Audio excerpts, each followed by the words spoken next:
মানে কবিতাটি আসমানিরে দেখতে যদি তোমরা সবে চাও, রহিমউদ্দিনের ছোট্ট বাড়ি রসুলপুরে যাও। বাড়ি তো নয় পাখির বাসা, ভেন্না পাতার ছানি। একটুখানি বৃষ্টি হলে গড়িয়ে পড়ে পানি। একটুখানি হাওয়া দিলে ঘর নড়বড় করে।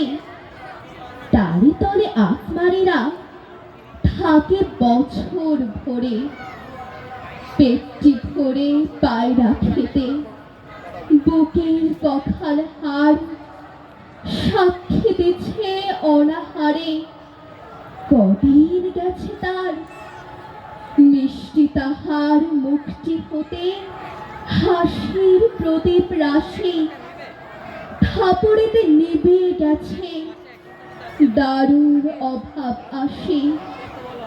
পরনে তার শতেক তালির শতেক ছেঁড়া বাস।